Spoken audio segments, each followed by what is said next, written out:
Jeff indirimbo yitwa aragitosa iravuga ngo kubita kuri ka ndindi umugore arataka maze azana mazi kubita yego kubita indirimbo ifite ubutumwa.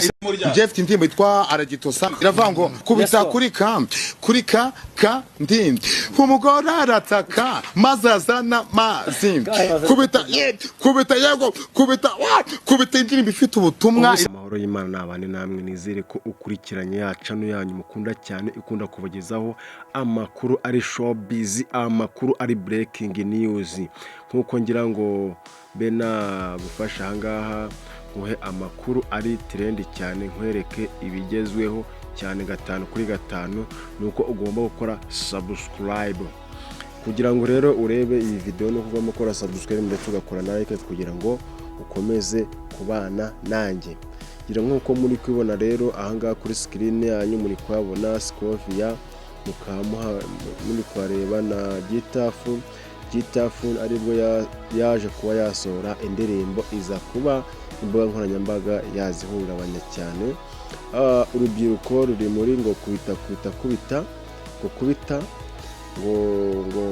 ngo hasi ngo hejuru ngo umugore ngazana amazi ngo igitenge ngo kirato. Iyo ndirimbo rero ewana yahungabanije imbuga nkoranyambaga cyane, abantu benshi cyane barimo barazireba, barimo baraza ngo iyi ndirimbo ifite ubutumwa ngurihe uyu muntu se ni muntu ki. Reka mbashyiremo gake mwumve Scovia amagambo yavuze akomeye cyane ko ibi bintu bitemewe. Ano ariko ngo harimo ibihangano, ngo igihangano cya Cibi n'igihangano cyabaye ahubwo nakubonye ukibyinnye ngiye Scovia bacyo kubyinishije kubita kuri ka ndindi umugore arataka maze azana mazi kubita yego kubita indirimbo ifite ubutumwa. wengorwa kuko n'ubwenge buhangano ni AI nyine nikirimo imbyinishya ntago ndakibona. hacyuze ujya kuri Twitter ushaka umuntu witwa Tito niwe nshyizeho yabazaga nawe ibintu wabazaga ati se Scovia ni uri kubyina nyirizina ati cyangwa ariko Minisiteri y'Umuryango ikwiye kureba kiriya gihangano niba wamaga n'ubutumwa burimo uko abantu bari kubivuga. Hari ubutumwa nabonye n'abana bari kwibyina.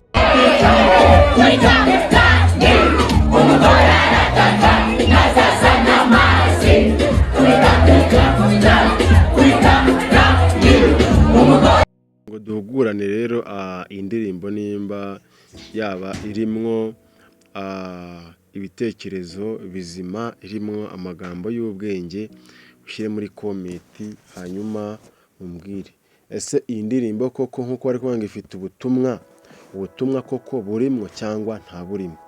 Igisubizo rero kiri muri mwebwe, mujye muri comment. Uyu mugabo rero yitwa Gitafu, indirimbo ngifite ubutumwa. Uyu muhungu rero Gitafu yanyuze mu buzima bugoye cyane, anyura mu buzima bubabaje, anyura mu buzima bukakaye cyane. Yangira nkuko muri kwibona rero ntabwo ibintu bimeze neza cyane kuri we, ariko imbuga nkoranyambaga hose mu gihugu hose iyi video yabashije kuba yagirayo. Kumva amakaritsiye batangiye bazicuranga ahantu hose. Indirimbo ngubu igize hafi 500 mu gihe gitoya cyane.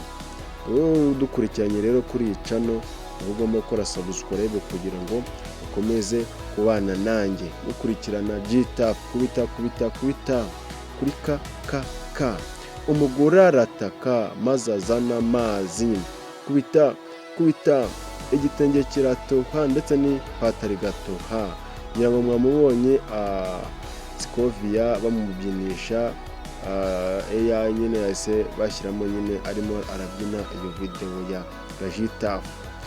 Scovia nawe akavuga ati ibi ntabwo ndi buze kubyemera kubera yuko ibi bintu ntabwo byemewe habe na gato, kumbyinishya nta soni. Ngaye nguko rero amakuru ari breaking news nuko Gitafu yasohoye indirimbo ikaba irimo kurebwa cyane. Searchinga izina Gitafu urahita umubona kuri social media yiwe yitwa Gitafu. Yes. Mukora subscribe kugira ngo mukomeze kubana nanjye. Ni ya channel yanyu yitwa Burikana TV, muyifurenga ndetse munayishinga. Ciao.